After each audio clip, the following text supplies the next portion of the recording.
Ustadz, tolong sedikit jelaskan tentang sholat jamak, jarak dan lain-lain. Baik, sedikit aja ya. Jama' artinya menggabungkan dua hal dikerjakan dalam satu waktu. Contoh, sebentar lagi kita akan sholat zuhur. Setelah zuhur ada waktu asar. Maka ada jama' menggabungkan zuhur dengan asar. Jika saya gabungkan asar ke zuhur, dikerjakan di waktu zuhur, maka diawalkan. Dalam bahasa Arab, awal itu takdim, didahulukan. Maka jama' takdim.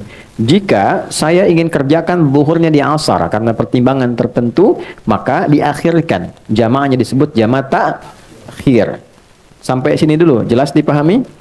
Jelas. Yang dijama' itu waktunya yang paling berdekatan. Jika sudah mendekat kepada yang satu, tidak bisa dijama' dengan yang lain. Contoh, zuhur dekatnya ke apa? Asar. Ya kan? Maka zuhur pasangan jama'nya asar. Karena asar sudah dengan zuhur, maka asar tidak boleh dengan maghrib. Jelas? Maka maghrib dekatnya kemana? Isya. Maka maghrib boleh dijama' dengan isya, baik takdim ataupun takhir. Subuh bagaimana? Subuh itu menyendiri. Karena itu jauh ke isya, jauh ke zuhur. Ya, jadi nggak bisa dijama'. Saya pengen jama' subuh dah sekalian tahajud ntar gitu kan? Nah, bisa. Ya, ada saya di pesantren pernah begitu, si fulan tahajud bangun, Masya Allah, si bilang kawan ini soleh luar biasa bangun gini. Jumat tuh, itu selesai kita pulang dari masjid, nih kawan perasaan tadi posisi tidurnya begini juga gitu, bisa tahajud. Saya tanya, ya Mas Fulan gitu kan, antum udah bangun? Udah sholat subuh belum? Adi ini gimana? Udah saya jamu sama tahajud tadi katanya. Waduh, kelampau soleh kawan ini.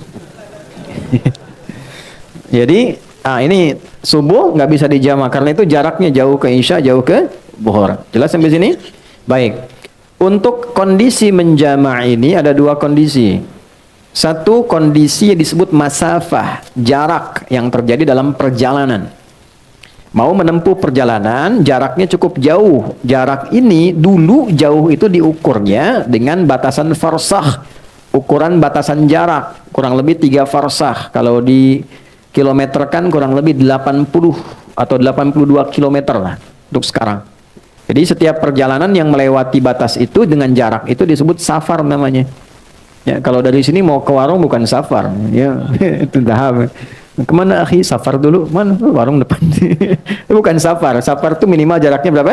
80 atau 82 kilo. Ini masafah. Yang kedua masyaqqah. Ya, masyaqqah bukan masako. Masyaqqah. Masyaqqah itu kondisi yang menyulitkan menunaikan sholat sekalipun tidak dalam perjalanan. Anda profesi dokter akan mengambil tindakan. Tindakan ini operasi dilakukan dari jam 1 sampai menjelang maghrib. Oke, sampai jam 6 misalnya. Baik, maka kita kan tidak safar. Tindakan dilakukan. Ini akan melewati asar. Maka kedepankan asar, tunaikan pada waktu zuhur. Jelas? Walaupun tidak ada safar. Ya, tidak boleh nanti misalnya saya pamit dulu nih waktu operasi. Begitu dibuka, jantung dibuka, Allahu Akbar. Bentar ya, adzan dulu, salat dulu, ntar balik lagi. Nah, itu nggak boleh. Ya, jadi itu yang disebut masyaqqah. Nah, ada yang kemudian menganalisis ulama, jarak itu pun harus dilihat masyaqqahnya juga. Karena dulu 80 kilo pakai unta. Kan? Atau jalan kaki. Unta kecepatan berapa? Standar rata-rata itu paling cepat dan 60-70. Ya, biasanya 30. Kalau santai banget 10-20. Ya kan? Nah, nyampainya kapan? Antum dari sini mau ke Bandung pakai unta. Ya kan? Nyampainya kapan? Ya kan? Tapi kalau Anda gunakan kendaraan kan bisa lebih cepat. Maka kadang-kadang tiba lebih cepat dari sebelum waktunya. Maka ada ulama yang melihat tetap masyaqqah itu didahulukan daripada masafah. Jadi kalaupun jaraknya ada, tapi masyaqqahnya tidak mendukung, ya tetap yang didahulukan adalah kadar kesulitannya. Tapi ada ulama yang tekstual, yang penting jarak, kalau sudah terpenuhi ya sudah, hadiah dari Allah. Gitu. Nah, ini tinggal silahkan aja dalilnya ada, mana pilih yang paling gampang. Ya. Ada lagi kondisi yang tidak ada masafah, masyaqqah juga ringan, tapi kondisi cuaca. Misal Anda biasa ke masjid nih, ya.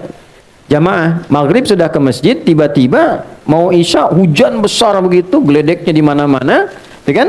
Nah, itu boleh dijama' seketika juga. Jama' sama dengan isya. Lalu pulang, isya nggak ke masjid lagi. itu sudah masuk, itu sah, boleh dilakukan. Itu ada hadisnya juga yang tersambung dalam riwayat mazhab Maliki, itu dijelaskan dengan sangat detail. Kemudian kalau zuhur berapa rakaat? 4. Asar berapa rakaat? 4. Kalau saya jamak, dahulukan asar, takdim ke zuhur, ditunaikan 4-4, maka disebutnya namanya jamak kamil, sempurna, 4 rakaat. Jelas ya? Yang kedua, ada kondisi, ini saya sedang nunggu nih pesawat. Saya mau berangkat. Sudah di Halim atau di Soekarno-Hatta, nunggu. Kalau saya paksakan 4, saya ketinggalan pesawat. Ya, maka apa yang terjadi? Ya, wa idza darabtum fil ardi falaysa 'alaikum junahun an taqsuru minas shalah. Quran surah keempat ayat 101. Tidak ada salahnya kalau engkau khawatir dalam perjalanan, engkau mengkosor. Kosor itu mengurangi, memotong. Ya, dikurangi itu jumlahnya mesti genap, harus selalu genap. Jadi yang ganjil nggak bisa dipotong, dibagi 2. Ya, zuhur jumlahnya berapa? 4, bagi 2 berapa? 2. Hasilnya harus genap, paling minimal 2. Boleh. Ya, maghrib berapa rakaat?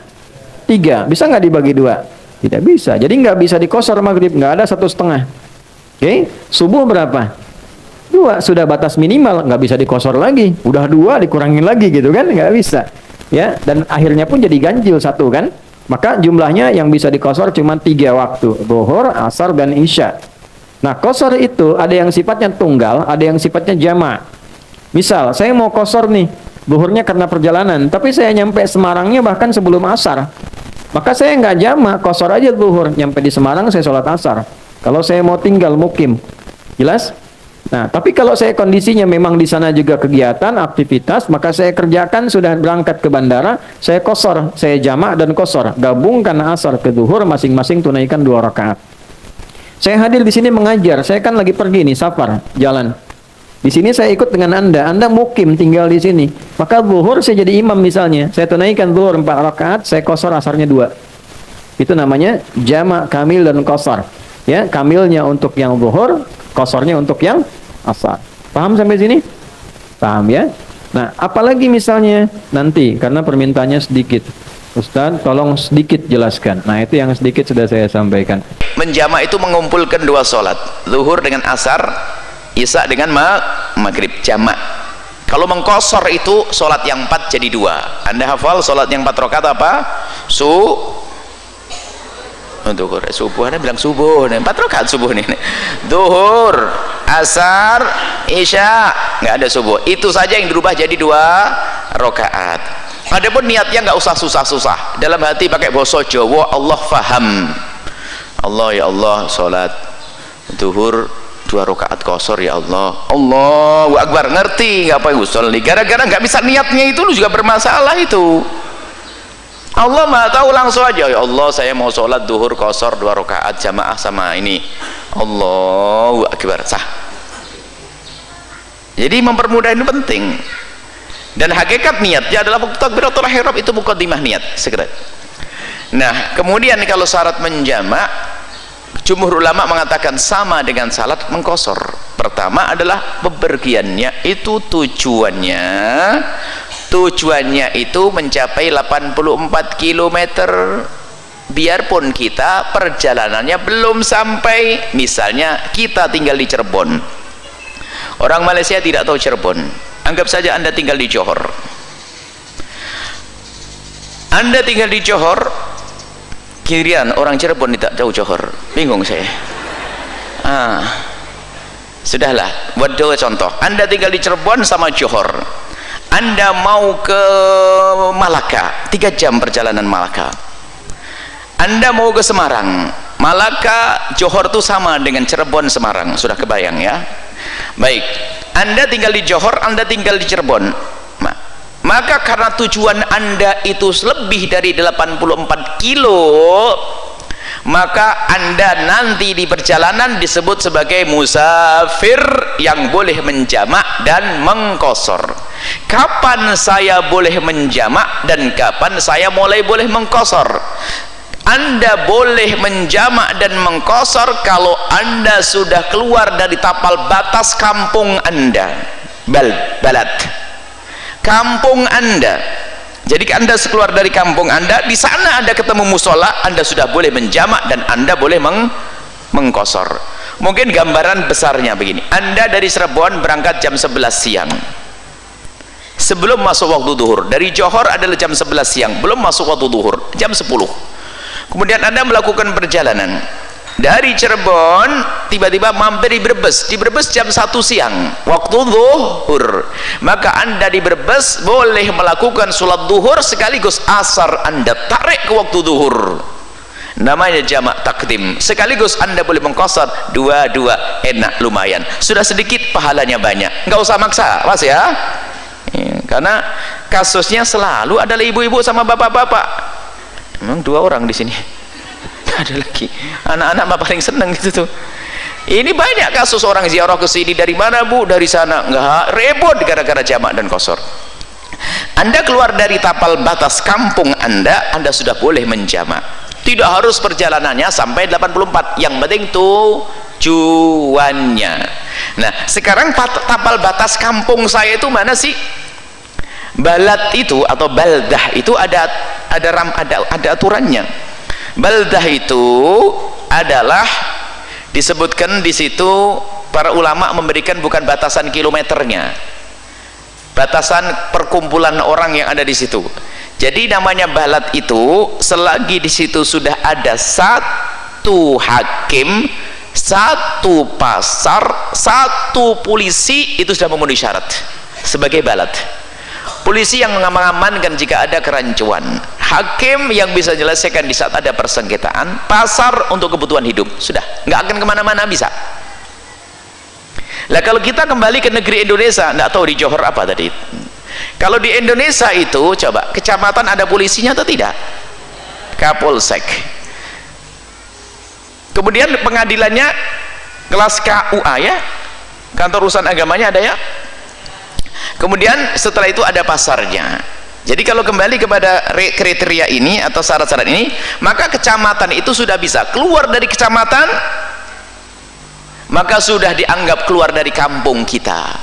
Keluar dari kecamatan dianggap keluar dari kampung kita, maka di sana kita sudah boleh menjamak. Nah, menjamak dan sekaligus sepertinya mengqasar. Menjamak dan mengqasar. Cuman kalau kita lebih berhati-hati, keluar dan lebih jauh lagi untuk qasar. Nggak apa-apa, anggap saja ini sudah cukup untuk menjamak dan mengqasar di sana. Yang penting tujuannya berapa tadi? Lebih dari 84 km. Sepanjang perjalanan Anda pun boleh menjamak dan mengqasar. Biarpun Anda ibu-ibu jadi sopir bis setiap hari. Ibu sopir bis. Biar ekstrim, contohnya ekstrim ini biar inget loh. Sopir bis setiap hari musafir, jamak qasar, jamak qasar, jamak qasar, jamak qasar. Setiap hari jamak qasar. Selesai. Kemudahan kok, jangan dipaksain. Kalau tidak ada kemudahan ini, sopir pada nggak sholat nanti. Alhamdulillah ngerti ilmunya dan harus sampaikan wong ini. Kok disembunyikan ilmu? Orang pada tidak sholat nanti. Ini menjamak seperti itu. Kemudian mengqasar. Ini cuman syarat-syarat. Ini gambaran secara umum. Nanti ada ini tidak jamak semuanya. Ini hanya jamak di atas di acat macet saja. Cuman nanti syaratnya kalau jamak takdim, Anda mendahulukan, Anda jamak takdim, maka sholat yang dahulu harus didahulukan. Anda mengumpulkan sholat asar di waktu duhur, maka syaratnya Anda harus sholat duhur duluan, tidak boleh asar duluan, tidak sah. Harus sholat duhur duluan. Niatnya nggak harus pas waktu takbiratul ihram, yang penting di hati Anda niat, ya Allah sholat asar mau saya tarik ke waktu duhur, ngomong gitu juga sah. Di dalam sholat ngomongnya dalam hati sah.